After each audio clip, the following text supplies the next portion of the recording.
This tells you what you can ask someone on a first date, but you can also do it when you're already in a relationship and maybe you're questioning. It's a way for you to get information that's really going to help you make a determination.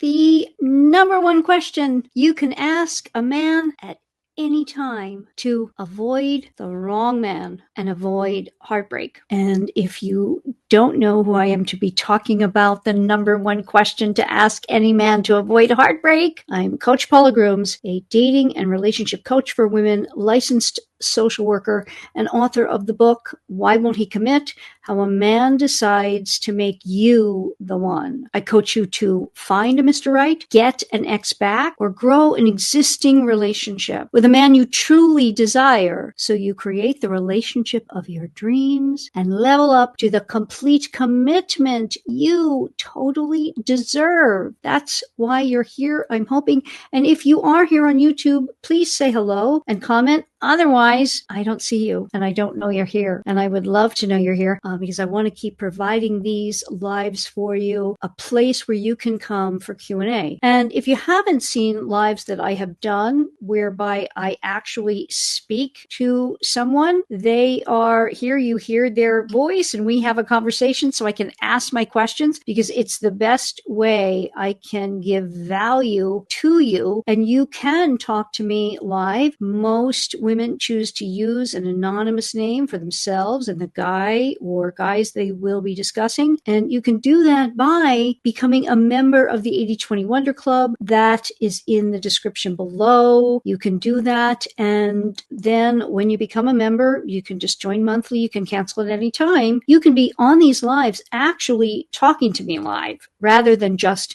commenting during Q&A. There's a little bit of delay, so it's easier for me to give real coaching when I get to ask the questions I need in real time. I get to hear your voice. I get to know you. I get to know your situation, and I can give you some real coaching. So if you are on YouTube, please put a comment in the chat, say hello so I know you're here. But this is going to be a good one for you. If you are involved with someone and you have questions about him and his, let's put it this way, maybe his stability, maybe his narcissism. I know there's a lot out there about this. There's so much bandied about narcissism. And I say to many of the women I'm coaching whom have said to me, I believe he's highly narcissistic, someone they are with, their partner, their dating relationship, what have you. And, we can talk about that always on a scale of being low on the level of traits of narcissism, in the middle, and high in the traits. And then, of course, there is narcissistic personality disorder. I give a very brief, what I think is the easiest way to understand narcissism, which is a normal and natural trait that all of us have to one degree or another. And I talk about it like as on a line. And if you see my two fingers here, if you're watching. So over on this, let's put this side of the scale, going over, I'm looking at myself in a strange way, but it's a line from left to right. Think of a line left to right. Even draw it, and you can really conceptualize where your man falls on the trait level of narcissism if you're questioning it. Because it doesn't mean if he has a certain level of narcissism that it's not going to work for you or that you cannot be in a relationship with him. I dare say that if every woman said, I can't be in a relationship with anybody who has any narcissistic traits,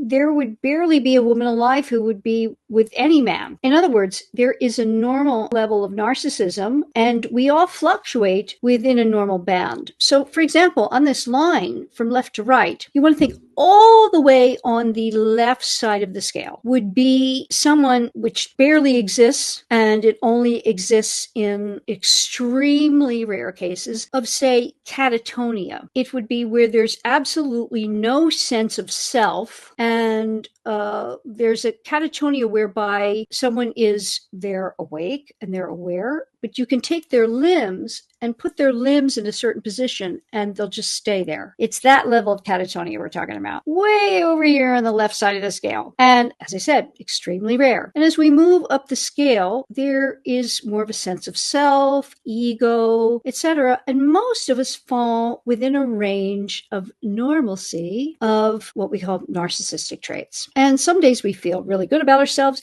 In some things, we might be more narcissistic than other things in life, etc. But we bandy about this term of narcissism and we make it all negative. And it is not. It is highly useful. For example, as we move farther to the right of the scale, and if you're watching me, I'm going to my right. As we move farther to the right, before we get to the end of the scale, we have a higher level of narcissism. And men can tend to be more narcissistic than women, but certainly not always. But here are the folks that think very highly of themselves, and they have, and here's the key, they have the requisite experience, the requisite maybe education, achievement, concurrent with that level of narcissism. So for example, people who tend to be high on the scale of narcissism are, say, surgeons. Now, certainly, again, we're speaking on average here. I want you to think about it. Surgeons, high level of achievement, gone through enormous challenges of medical school, doing their residency and their surgical residency, and they have done a lot. And they cut into people to fix them. So someone put it this way, and I think it's so on track. You want your surgeon to be very high on a level of narcissism. You want him or her to think, I'm going to cut into you and fix you. I am that good. Maybe your MD can have a great bedside manner. You don't necessarily want your surgeon to. You want him to be high up here. We look at other people who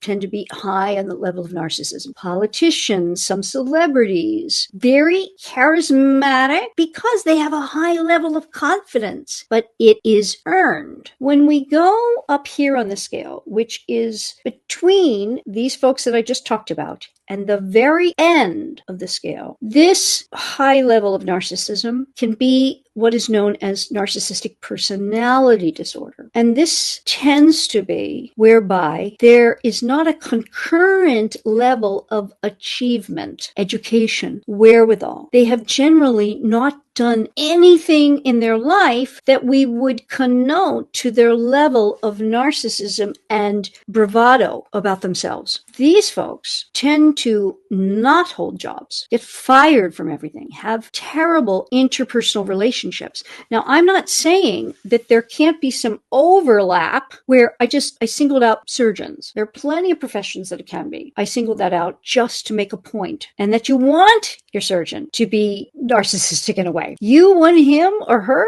to think that they're God's gift to the world of surgery and whatever, because they're going to do it right and they know best. You want that. That can morph over into narcissistic personality disorder, but it doesn't tend to. We know we're dealing with someone with NPD, whereby there is always a feeling of being confused, confabulated, put down, things don't make sense. When you're in any kind of interpersonal discussion, I'm going to get to that. I'm going to give you a snippet of a discussion with Chase Hughes. And Chase is a high-level behavioral specialist who has helped the military and interrogation for people for psychopathy and or high-level narcissistic traits, sociopathology, etc. And it's really fascinating because we can do this with a man with whom we might be highly attracted, because the narcissists up here on the scale can be highly charismatic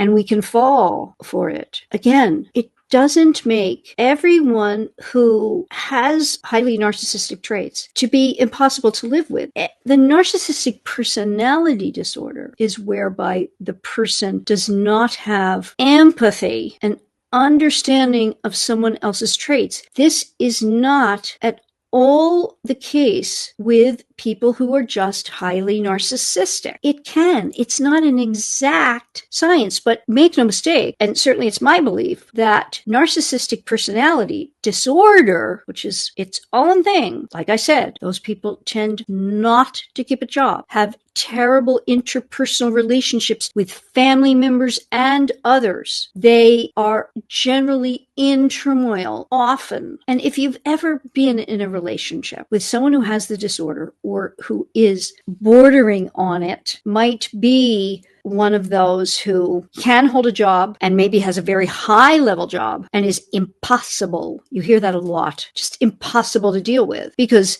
it's their way or the highway. They are right.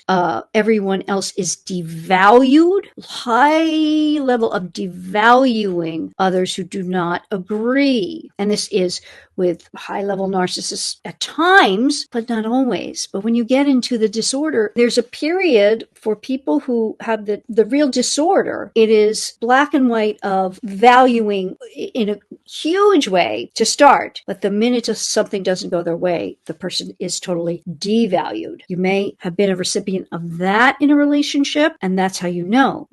What I love about this discussion, I'm going to give you from Chase Hughes, who this is what he does for a living. There are many people who do this. He's one that I like. This tells you what you can ask someone, and you can even do this on a first meeting, first date, but you can also do it when you're already in a relationship and maybe you're questioning. It's a way for you to get information that's really going to help you make a determination. And that's what I love about it. So this is a discussion between Patrick Bet-David and Chase Hughes, whereby he's asking someone about, I think, whether it's psychopathy, high narcissism. And make no mistake, he's talking about the more NPD, Narcissistic Personality Disorder, which can have components of sociopathology within it. In other words, there's not necessarily a clear-cut line, but this is something that is so simple, it doesn't seem like an interview question for a man. It's a way for you to start to get deeper. If you have any feelings that might be off about someone, it's a great way, and it's very simple. So I'm going to put this up for you and play it. Take a listen. So I get hired by companies a lot to do kind of employee screenings and all this kind of stuff. And there's a company out there, I can't say the name, but it's a medical company. They make medical instruments. Employee screening. Yeah, for C-suite. They want to find people that, they're hiring for C-suite, and it's a big deal. I mean, it could be a $1 billion mistake. So they say we want to screen out these guys that have extremely high narcissism, sociopathy, psychopathy. So I developed this 5-page checklist that they could kind of have somebody take this assessment that would trick someone into revealing some of those traits. And then this took me months. And then I gave it to them. They're like, no. We mean just what's one question we can ask? So, of course, they want, we want instant, immediate results. Like there's some kind of Harry Potter wizard spell that they can do that's going to reveal this person. Mm-hmm. It took me a while, but we came up with the question. And the question is, what's the biggest thing you learned about yourself in that stressful time, that experience, that past relationship? Fill in the blank. And I mean, this would work on a speed date. What are the biggest thing you learned about yourself? And the answer is that it's specific to a difficult time. Is it specific to a difficult time, or what's the most important thing you learn about yourself, period?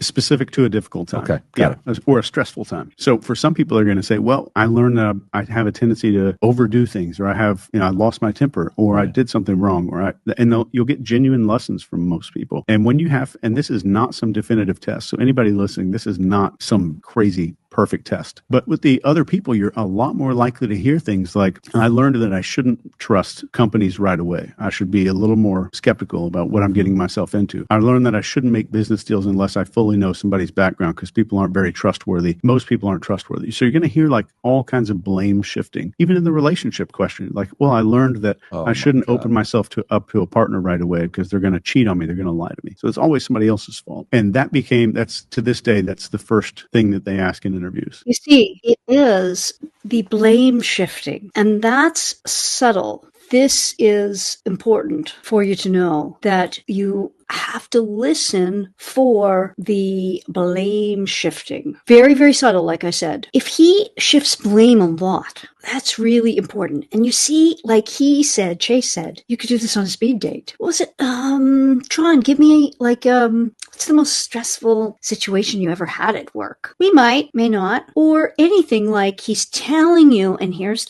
something I also want you to take away. There was a woman who did her main area of study was sociopaths, and some of them were psychopaths, but mostly sociopaths. And there is statistically 1 out of every 25 people are known to be what is called sociopathic. And sociopathic simply means they lack a conscience like you and I have. They don't tend to feel guilt. It used to be believed it was 1 out of 100 people. Now it's believed to be 1 out of 25 people are what we could classify as sociopathic. Well, that's really high, but it accounts for why there is so much trouble in the world. Because think of what you could do if you had no conscience, if you didn't feel guilt. And we want to make sure from the get-go that we're dealing with someone who can. You don't want to get caught up with a man who is charming and just charming. And you know, I always tell you here, you're not looking for a man with great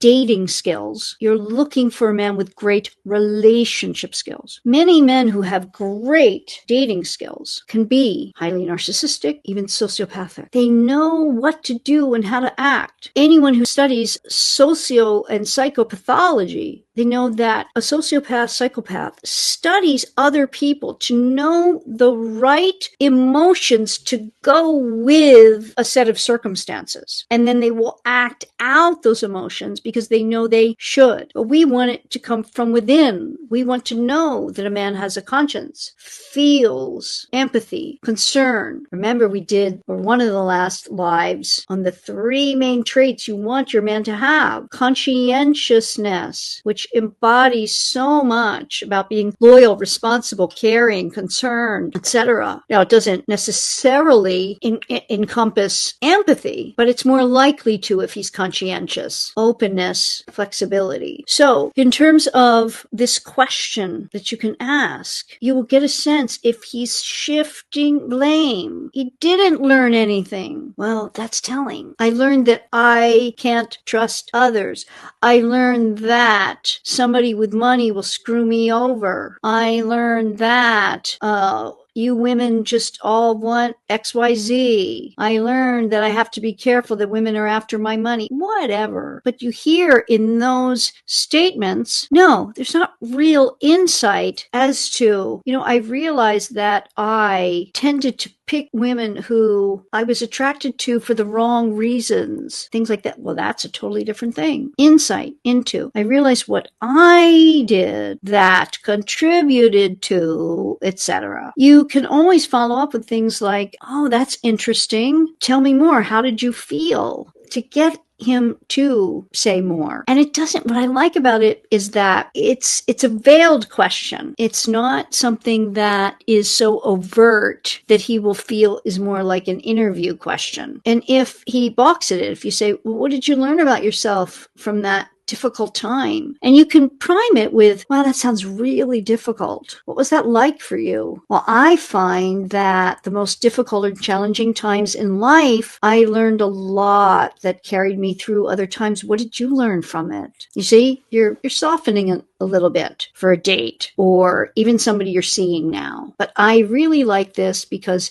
it can be used without kind of like an interview type of question. It's more conversational and has a little more meat to it, if that makes sense. So I wanted to bring that to you. I thought it's a good use of, like you said, even speed dating or an initial meeting with somebody, or at any time you want to dive a little deeper and get a little more information. So please hit that subscribe button. So I hope this was helpful. I trust that it was, because there's so much out there about narcissism. And I want you to understand that it is on a spectrum, so to speak. And think about it on this line, which again, left to right over here, completely catatonic, all the way over to this line of narcissistic personality disorder. If we bring the line together and make a circle, you can see that when it comes together, when that line meets, if you made it a circle, it means that the person who is so high up on the scale of NPD has so little self-worth, self-value, self-esteem, and that's what creates the narcissistic personality disordered person. How can you get a narcissist to see your way if you're in a relationship with a successful male? Well, first of all, you may be saying a successful male, he is a narcissist. Now, again, I think unless someone truly has the disorder, we don't want to necessarily classify them as a narcissist. They might have narcissistic traits. If you believe your man is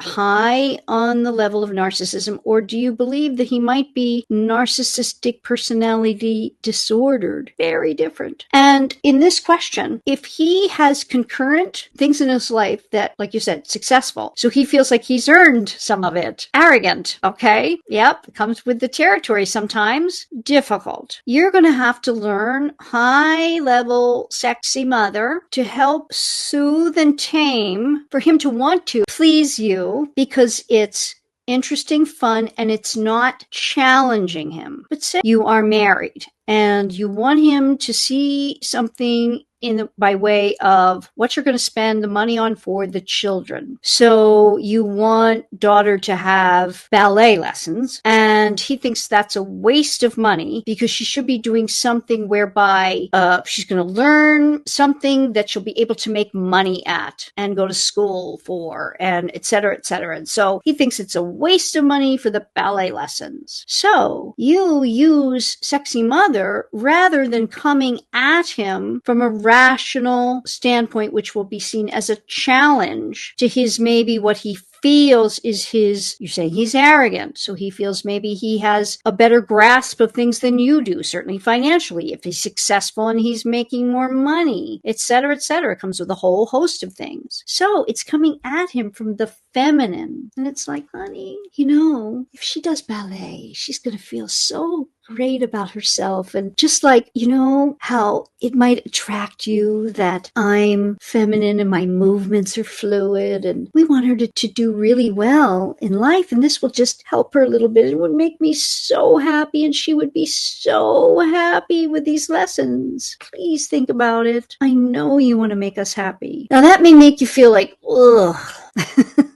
But it's the lilt in your voice. It's the pleasing you. Make us so happy. I know she's going to love you for it. And then if that doesn't work as well, then there's some negotiating, which is, how about just for this year of school and see if she likes it. And you make the assessment of whether or not it's giving her that grace we'd love her to have. You see, something like that. It's coming at it from the feminine, not the rational reason you want it. Because head to head, he's going to feel challenged like he does at work. And it's not about pleasing you. It's more relational, soft, kittenish. You hear the way I used my voice. Because men are extremely attuned to the voice, pitch, tone, intensity of the woman, because they were reared by women, mothers telling them what to do as boys. So we have to add in the sexy. The consumer versus buyer relationship test that I have, where a man falls for you on a scale of being ready, willing, and able to commit. A man can be an ultimate consumer for you. He can be a mixed messages consumer. He can be a prospective buyer, or he can be a bona fide buyer. And you can take that test. The link is below for you to be able to test yourself vis-a-vis him. It's not a one-size-fits-all test. It's you and him together, and whether he's a consumer or buyer for you. Some people can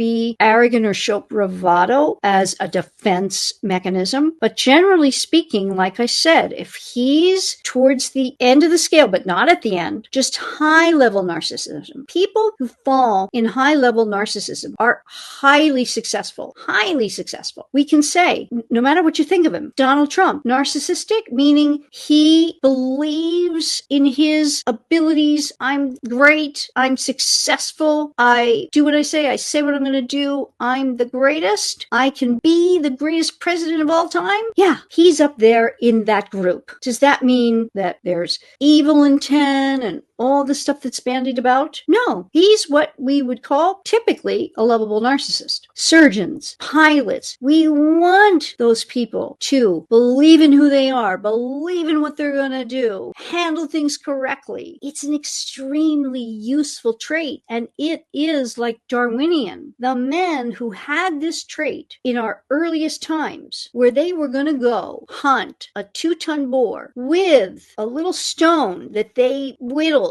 to a point to make an arrow and put it on a stick. And they were going to run after something that could kill them. And they said, no, I'm going to kill it because I can, because I'm so good at what I do. You see, that's bravado, somewhat narcissistic. But the men who did not have those traits, who said, no, I can't do that. I can't make that happen. Their genes died off. It's maybe some people would say, too bad we unleashed a giant like AI from all the achievements and things that were equally as good and not good. Atomic bomb, all kinds of stuff, both good and bad. But if you like men who feel that way about themselves, carry themselves in that way, whereby they think highly of themselves, as long as they have other good traits, they can be narcissistic. They're not an NPD. It's the NPD, Narcissistic Personality Disorder people, who are truly a problem. It's up to you whether you can deal with a man with those traits. We think because it's so in our face, like Donald Trump. Could everyone be Melania? Do you think she gets a lot of time, cuddles, assuaging? No, I think it was Donald Trump Jr. who said, when he was very young, like he got a call at, he'd been on Air Force One with his dad for, I think he'd been up for 48 hours straight, maybe longer. Maybe this was during the campaign. And he got a call at 5 a.m. And Donald Trump said to his son, I'm at the office. Where are you? It was 5 a.m. And he had been up, he had gotten 2 hours of sleep. But it's like, I expect you to be like me. But we look at his family. They all love him. Very close family. So there's something there. I once heard as well that no matter what's happening in the world, when he was president before, whenever a child called him, he answered. He said, no matter what I'm doing, my children call me, I answer. So he's responsible to them. Conscientiousness. Remember live that we did. Doesn't mean he's not narcissistic, but is he conscientious? Yes. We could dare say there's probably not a high level of flexibility, but it's served him and he's successful. So you have to decide for yourself and then use Sexy Mother to help you get more of what you need and want. Doesn't matter how much he loves you. All manner of factors go into it, and take the consumer versus buyer relationship test if you want to know where your man falls on the scale of being ready, willing, and able to commit to you at this time. So if you haven't, please hit the subscribe button and you'll get notifications whenever I do a video or when a live is coming up, and hit the red alert bell too, so you'll know. But also share this with someone who might want to become a subscriber, because it helps me to stay here and stay coaching and continue to help you, especially here on YouTube. So always put your questions in the comments. I try to answer anything that is even remotely related to what we talk about here. And thank you. I will see you in the next video.